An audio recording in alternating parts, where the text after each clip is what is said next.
I admit I downloaded the online dating app OkCupid recently, not because I'm searching, but because I'm researching. So if my husband's listening, honey, you have nothing to worry about. I just think OkCupid is one of the most engaging brands on social media. They don't just connect couples, they connect with their users too. Today, I had the honor of chatting with one of the masterminds behind OkCupid, Michael Kaye, who is the head of global communications. No matter your dating status, this episode is sure to inspire you as we get into the data behind dating. We also talk about stigmas surrounding online dating, how OkCupid incorporates both pop culture and purpose into their marketing, and their strategies to stand out from their long list of competitors. Michael has a ton of wisdom to share, so let's get into it.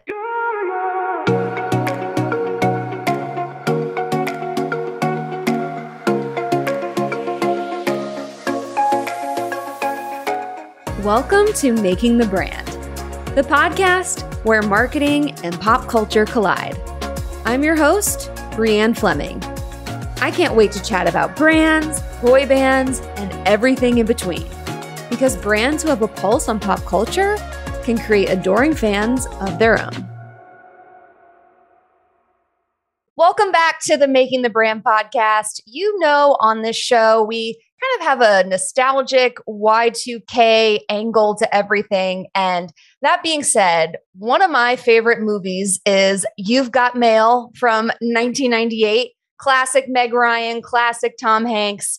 And it's a love story about meeting online, but that's 25 years ago. It's time for an update. And I'm so excited that Michael Kaye is here to talk about modern day online dating. He is the head of global communications at OkCupid and also a fellow adjunct instructor. You work at NYU, Michael. Thank you so much for being here. Yes, I'm so excited to be here. Thank you for having me.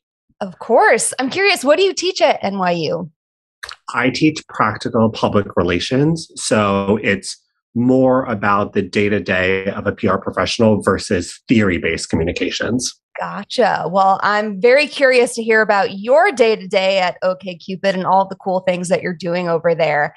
But in the spirit of nostalgia and kind of our early days of the internet, like in You've Got Mail and meeting people on AOL back in the day, I would love to know, what are some of your earliest memories of the internet and making connections online? Yeah. So in terms of the internet, I remember in middle school, I spent a lot of time online. I actually had a really weird hobby. I loved creating Microsoft PowerPoint presentations for my parents. So I remember searching for images online that fit the themes of those decks.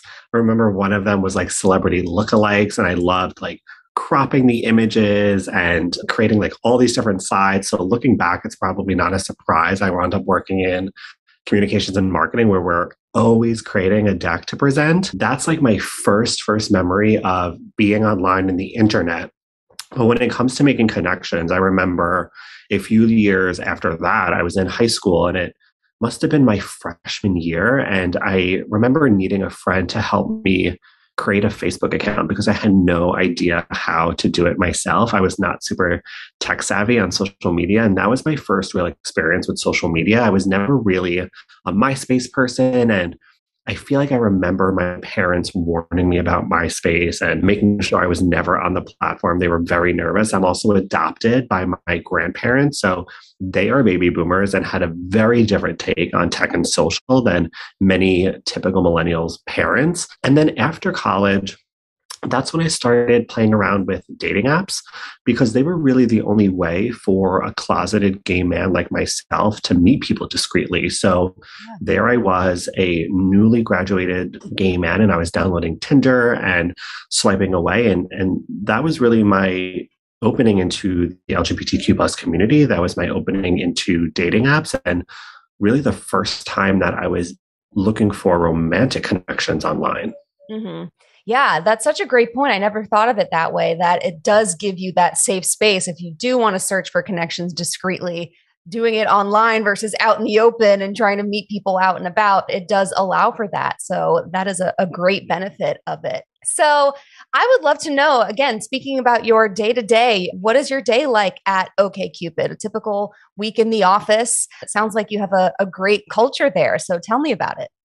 Yeah, I know everyone says every day it's different, and it's so annoying when they do, but it's the absolute truth. So for me, there are mornings when I'm running to lunch with an editor from Cosmopolitan, or afternoons working on a partnership with the White House, which I never thought I'd be doing in my career, or evenings emailing with a friend at Mashable or jumping on ABC News to chat about a new dating trend. But overall, I am never ever bored in my role. So in this position that I'm in at OkCupid, I'm responsible for pitching stories to the media, handling all press interviews, reviewing influencer content, approving social media posts, drafting blogs. So they keep me really busy, and I absolutely love it because it uses different parts of your brain. I think the work is very different, but there is a common thread with everything I mentioned, and that's storytelling. Absolutely. Yeah. It sounds exciting. Again, so many different connections that you could make yourself just pitching. And I'm going to have to hear the White House story. What was that campaign? Yeah. So, if for any listeners, I don't know if you've heard, but we've been living in a global pandemic. So, at the beginning of the COVID-19 pandemic, we on OkCupid, for anyone who's unfamiliar, we have in app questions, and that's what we use to connect people who are we feel most compatible based on all the information that you're giving us, all the interest you're sharing with us. And we started to add in new questions about the COVID-19 pandemic, how you were dating, if you were dating virtually, if you were taking a pause from dating. And we actually decided to support the White House's efforts to get more Gen Zers and millennials vaccinated all across the country. And we released an I'm vaccinated profile badge so that daters could feel safe meeting in person. So we made it really easy for you to come on to OkCupid and only be matched with other people who were vaccinated against the COVID-19 pandemic. Yeah. And I know that was a big challenge during the pandemic is trying to meet people and doing so safely. So I think that was incredibly smart. And what a cool experience to add to your resume to work on a campaign with the White House. And what a great way to give back and make a difference. It, Awesome. it was so crazy. The fact that we could even say that we were, supporting the White House was just really incredible. And to do so on such an important effort, but to see OkCupid data mentioned in the White House press briefing, like that was a surreal moment. And then that actually became a skit on SNL afterwards. So it was just such an exciting time during such a turbulent moment. Yeah, that's when you know you've made it, when your brand is featured in an SNL skit. So that is incredible. I'm so excited for you on that. So you mentioned storytelling, you work in PR. PR is all about managing perceptions and controlling narratives. And I think it's safe to say there's been a stigma about online dating. I think we've come a long way with that. But do you think there is still a stigma around meeting people online versus the old fashioned way? And how do you manage this perception in your communications at OkCupid? Yeah, absolutely. So I've been here for 3 or 4 years now, and it's so interesting from a personal perspective to see how the perception around online dating has really changed. So I graduated college in 2014, and around that time was actually when I first heard Tinder.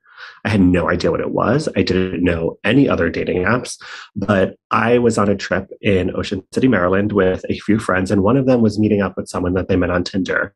And I remember saying to them, wait, you were meeting up with a stranger that you met on your phone in a city that we don't live in?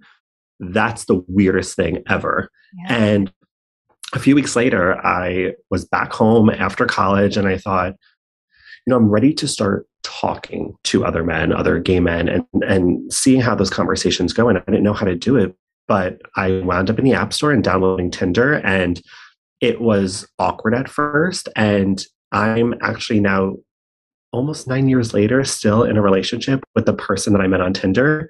Actually, the first date I've ever been on. Yeah. So Tinder success story there, but also seeing my friends and everyone around me, the perception really has changed. We have a ways to go, but I remember 5-10 years ago, people would say, it's really creepy to meet someone online. And now I have friends who are at a bar and they're like, God, that was so creepy. That random person walked up to me. So now we're seeing a perception about meeting IRL, which I find really interesting. That's so true. Yeah, you always see like these creepy interactions that people have, or the way you'll meet someone once and then you randomly get a DM later that's a little too close for comfort because they met you that one time. And yeah, I guess dating online now is almost the safer option. So, Yeah. and But also, like, if you're super busy, you're like us working multiple jobs, it's actually really more convenient because you're able to weed people where there's no chemistry or there's no compatibility. In OkCupid, we have very robust profiles. You have many prompts to fill out. You have to answer at least 15 of our matching questions. You get to see a compatibility score, which we call a match score or match percentage on the app. So every person you're matched with, you'll see, or even before your match, you see a percentage of how compatible you are with that person. So if you only have time to meet up with maybe one or two people a week, if that, it's nice to be able to learn a lot about them before you're actually going and spending time and money to meet up with them. absolutely, yeah, you could be a lot more direct about what you're looking for. Mm-hmm. And I'm sure even throughout the pandemic, I mean, if there was this stigma pre-pandemic, during the pandemic, this was totally the norm to meet people online. It was the only option you really had. So I'm sure there was a lot of shifts in perception just surrounding that. So it's great to see. Absolutely. We're seeing so many trends driven by Gen Zers and millennial daters. Yeah, that's a great segue because I would love if you could describe who OkCupid's audience is. Is it primarily Gen Z and millennials right now? And how do you cater to that audience? Yeah, so the majority of our daters are definitely millennials who tend to live in large metropolitan areas like New York City, Los Angeles, Chicago, although we have daters across all generations, across all states in the US, and we actually have users in over 100 countries around the world. So there are people for everyone on OkCupid. I mean, we've been around for almost 20 years for a reason. We are an OG in the dating app space. So someone for everyone on our platform. And one of the one of the biggest trends, because I know we were just talking about trends for a second that we're seeing that I find really interesting, something very different from what we've seen in the past few years. But what we're seeing now is this rise and comfort level around open relationships and them no longer being taboo. So we know that openly non-monogamous relationships have been around for centuries. This is not a new concept, but younger generations, unlike older generations, are really embracing them. Yeah. And they are alleviating the stigma that they once carried. Last summer, there was a 26% increase in mentions of ENM, which for anyone who doesn't know means ethical non-monogamy on OkCupid profiles compared to the beginning of the year, and a 42% increase compared to the previous summer. And we throw percentages around a lot, but just to put this into perspective, to give you a little bit of a sample size of nearly 30 million people on OkCupid, 30%, roughly 8.5 million singles, said they would be interested in an open relationship. And people are becoming more open to ethical non-monogamy. So that's not a small sample size. It's not, a couple of dozen people. And we're also seeing changes year over in this. So in 2018, 30% of Gen Z and millennial daters on OkCupid said, yeah, I'd be open to an open relationship, but that actually jumped to 33% and 36% respectively last year. So people have more love to give and they want to share it with more than one person. And we're really seeing Gen Z lead the charge here. That is beautiful to see. A lot of love in their hearts that they can spread around. And I want to say we've even seen that depicted in pop culture a bit on TV shows and things. There are relationships that are more fluid and more open from what I've observed. So it's great that OkCupid is on top of that data and doing that research. And it sounds like you've adapted some of your messaging and you use those insights to really reach those kinds of daters. So that's awesome. Absolutely. I feel like we're always evolving our branding, our communication efforts, our marketing to adapt to what's culturally relevant. Absolutely. And I'm so glad you touched on that because that's really the premise of this podcast is understanding what's topical, what's trending, and making sure we never get too comfortable in our marketing and kind of seem out of touch. And that's really why I wanted to talk to you, because it's very clear that OkCupid is on top of these things and ahead of the curve and really listens to their audience. But also, from what I've observed, I feel like you guys do an excellent job sparking conversation on social media and on Twitter and really engaging and having two-way conversation with your audience.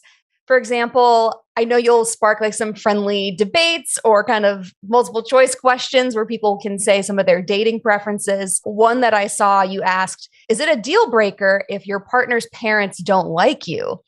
And again, what interesting dialogue to have in the comments, to have other people connect and converse over those things. So I'm curious, how do you and your teams do some of this audience research and decide what types of content is going to resonate most with your audience and spark those conversations? Yeah, well, there's a lot to tackle here, which I love. So, as a place that fosters connection and conversation, we at OkCupid really consider ourselves responsible for shaping dating culture, creating a more positive and welcoming space for everyone. And, that's regardless to how you identify or the type of relationship you're looking for. Like we just talked about open relationships.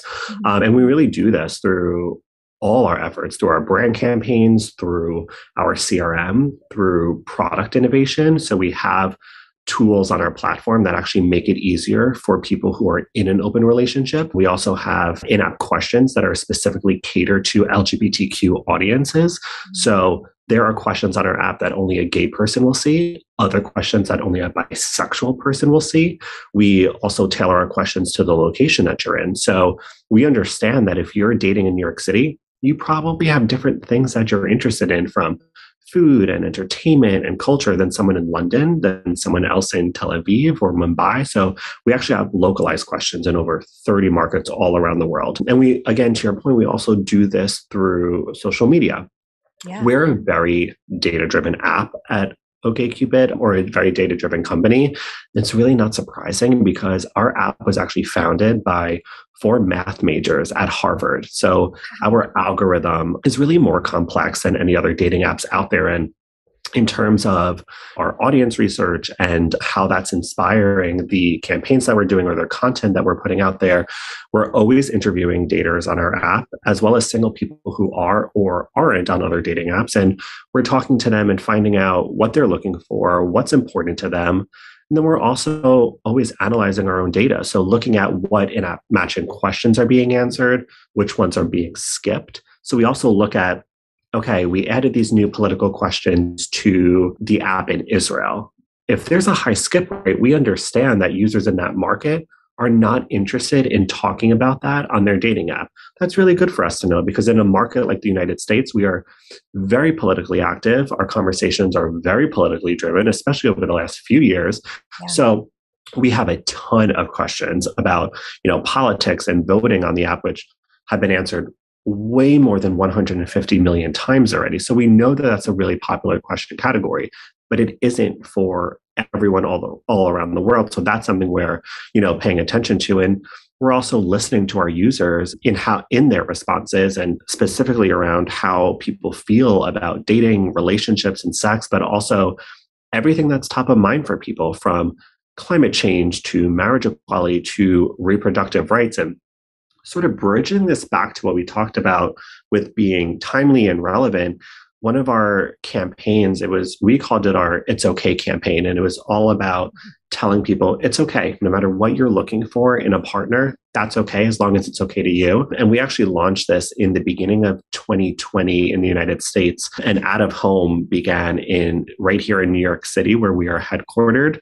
And as a reminder, that was an election year. So a lot of the images that were, blasted all over the subways were very politically driven. We had images that said, it's okay to choose Mr. Right based on how far left he leans. That got up a lot of attention from Fox News. They were very riled up about that. We also said, it's okay to not date a man who won't vote for a woman, or it's okay to choose to only date someone who's pro-choice. So we're always tacking everything we're doing to the conversations that are happening either on social media or behind closed doors with our family and friends. Yeah. I mean, just first of all, how aptly named. I absolutely love the name of that campaign. There's so much to unpack here, everything you touched on. I think it's important to note that, yes, your title is the head of global communication. So I'm so glad that you take the time to consider other markets and cultural differences and that you adapt your communications to suit what's best for those types of markets. I think a lot of times, sometimes we want to do marketing in our own little bubble, and it's always important to think globally and inclusively. So I love that that's part of your day to day and your mission there. And I also love you touched on just the in-app surveys and those questions that you ask, because dating is so personal. And why not get personal and ask those questions and really get to the heart of what your daters are looking for? It's very clear you don't just see them as a dollar sign or just someone to download your product. You really want them to feel like they can express themselves and like you can give them hope to find what they're looking for. So I just admire everything that you're doing. So I'd also love to talk about how you may incorporate pop culture into your brand strategy. Have there been any maybe newsjacking moments or fun memes or trends either on TikTok or elsewhere that worked well for OkCupid and kind of stick out in your mind as being something memorable? Yeah, this is one of my favorite questions, I have to admit. So, our in app questions allow us to be extremely timely. It actually takes us seconds to add in a new question to the app. And within minutes, millions of people around the country and around the world are able to answer it right on their OkCupid app. A few years ago, we actually inserted ourselves into a conversation around global warming. And we did this for a very strategic reason.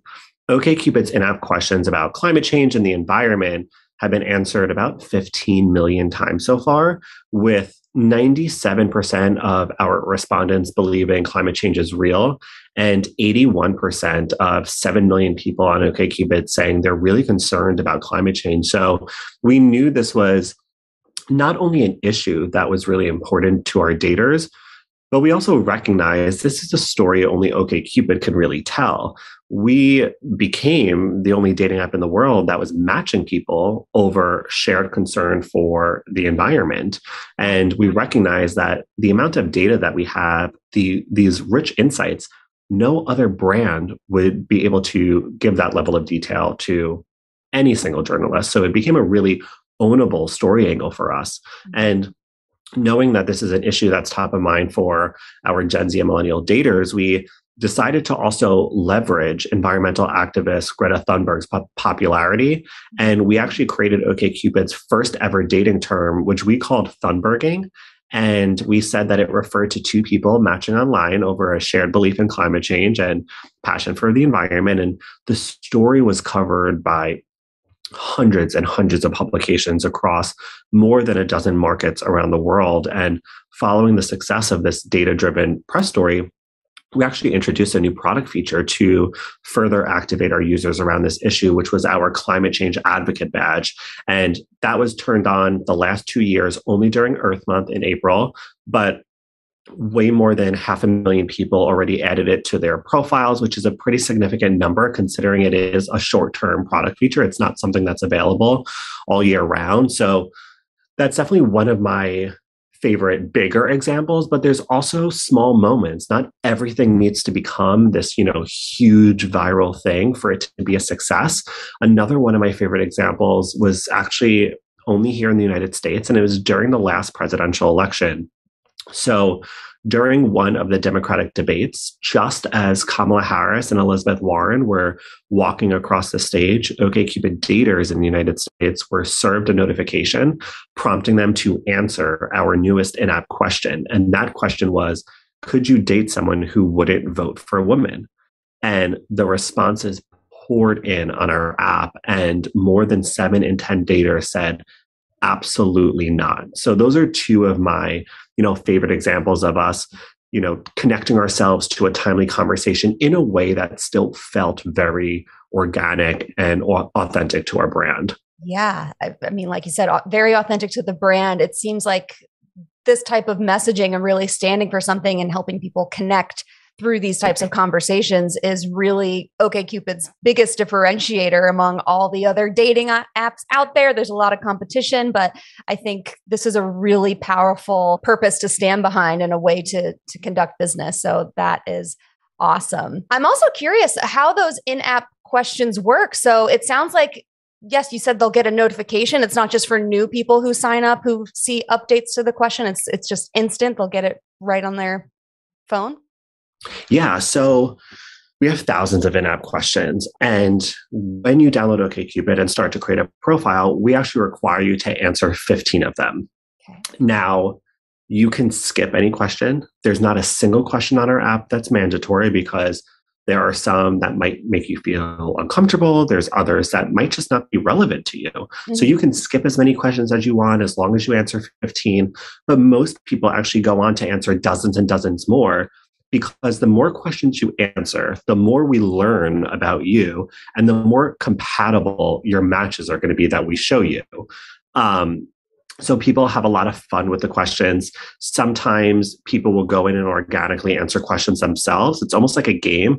Honestly, there are some times where I open the OkCupid app and I'm in a relationship and I just want to answer the questions because they're just really fun to do. Mm-hmm. I think they help a lot of people show themselves what's important to them through, answering these questions. It's almost like an introspective, therapeutic exercise. But yeah, so we're adding in new questions every single week. Sometimes we're prompting them to answer new questions, and other times you'll just see it if you're going into the app and choosing to answer more questions. We don't want to bombard our users with notifications every single time we're adding a question, because again, we're doing it so often. We're also removing questions once they're no longer timely. So we'll ask people if they're watching the premiere of RuPaul's Drag Race. But once the show's over and it wraps for the season, that question's going to disappear from the app. How fun. I think it's a brilliant way to just prevent people's profiles from getting stale too, because in some cases, you might be on the app for a long time looking for the one. So you don't want to just have your profile up there and just leave it. You want to keep it fresh. You want to find new ways to connect with people. So I think that is such a smart way to do that and to add excitement to the app on a week-to-week basis. Even if you've been on it for a long time, it sounds like your users will consistently have a new experience. So I love it. So we're just wrapping up January, and I heard there was something called Dating Sunday in January, and I'd love to know more about that. And now that we're leading into February, I'd love to know if you have any insights or trends that you see leading up to Valentine's Day. So tell us about those two things, Dating Sunday in January and then heading into Valentine's Day. What are some things that you notice at OkCupid? Yeah. So for those who don't know, Dating Sunday is actually the busiest day for dating apps out of the entire year. And this year it fell on Sunday, January 8th. So this is the busiest day for OkCupid, for Hinge, Tinder, Match.com, Plenty of Fish, every single dating app out there. And the biggest trend we see around this time is just a huge uptick in activity and engagement. And we, again, are very data driven. So we looked at January 2022's numbers, and leading into January, we anticipated reaching over 50 million total conversations, more than 530 million likes, over 40 million matches. And that was all on our app alone in January. Now we're leaning into February, and Valentine's Day is coming up. And I would say the biggest trend is people just putting as much effort as possible into their dating profiles. Now is not the time to be lazy on dating apps. And I will be the first person to admit dating is hard. It's a part-time job. It is not easy. Yeah. However, the more effort you put into it, the more you're going to get out of it. If you're being passive or lazy or just not super interested in creating your profile or the messages that you're sending people, that's what you're going to attract. You're going to attract people who are also not interested and not super thrilled in dating. And it's okay to take a break from dating. I tell people that all the time. If you're not in the headspace to be dating, either delete the app or pause your account and then come back to it when you're feeling refreshed. I think in the beginning of the year, it's so vital that you're doing as much as you possibly can on these apps. So For OkCupid, we recommend people answer more questions. Also, for anyone out there, don't be hesitant to message first.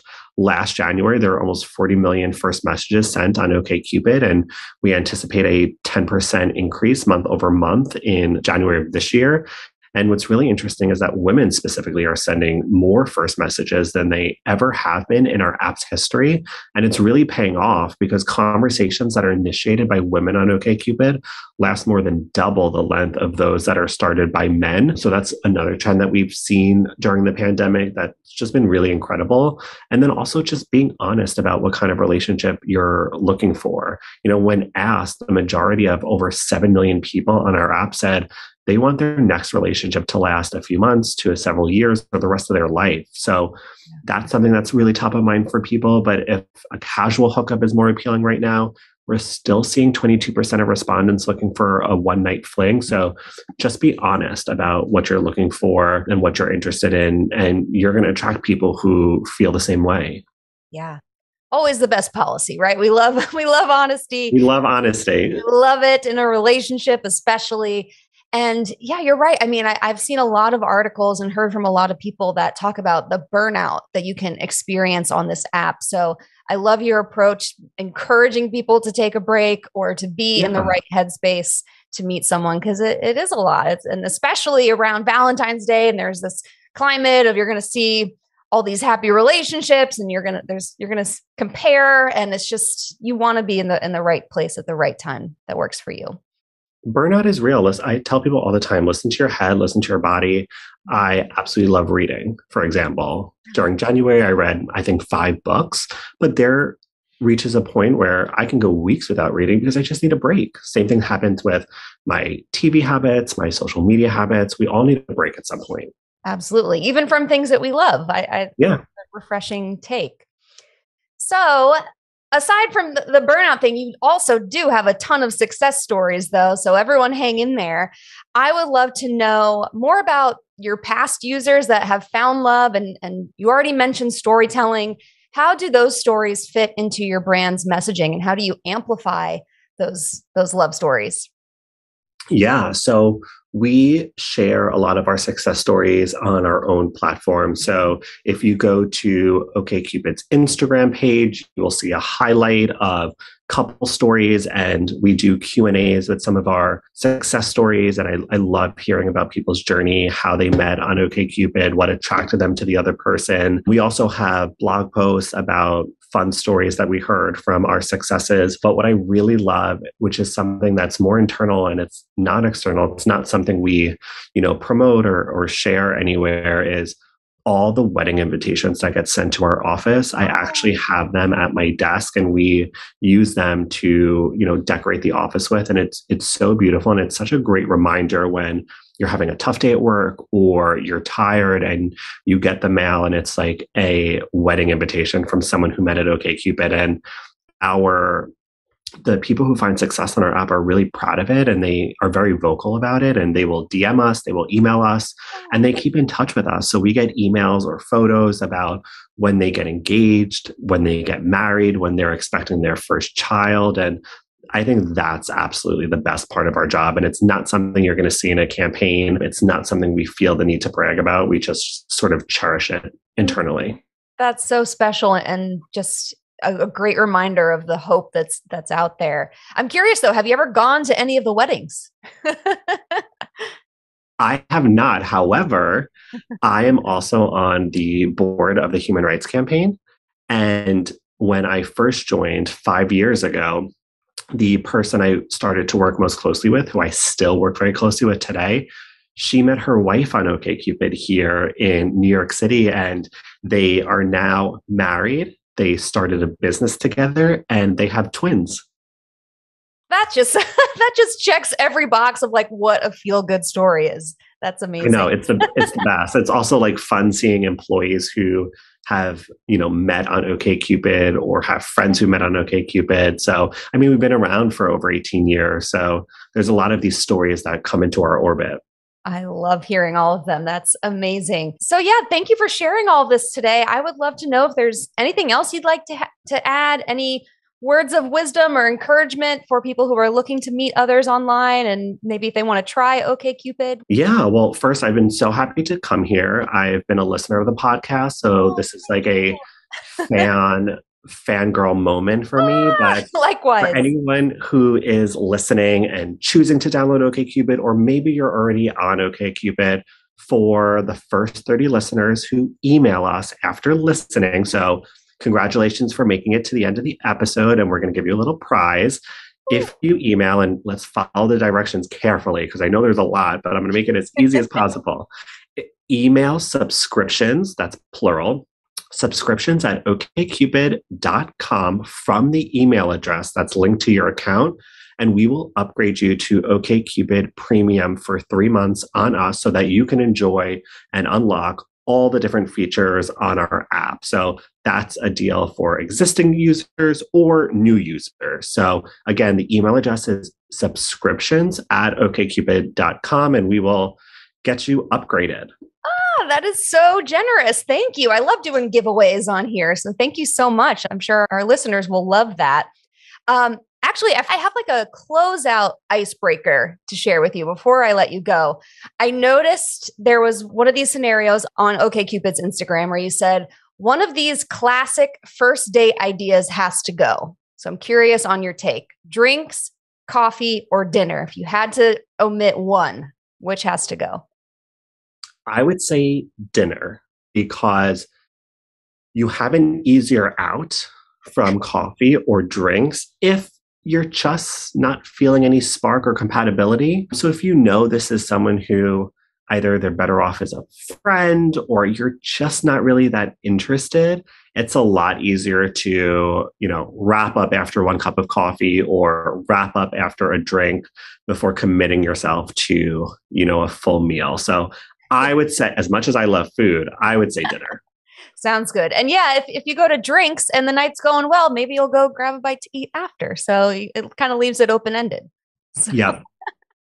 Michael, this was an absolute pleasure. Thank you so much for chatting with me today. And again, thank you for that special gift for those who are listening. Everyone go follow OkCupid and good luck finding love. This was an amazing conversation. Thank you. Thanks so much. If you're a fan of this podcast, be sure to subscribe, or better yet, leave a review. For marketing wisdom with a pop culture twist sent straight to your inbox, sign up for my newsletter at briannefleming.com/newsletter, or find me on Twitter at Brianne2K. As always, thanks for listening.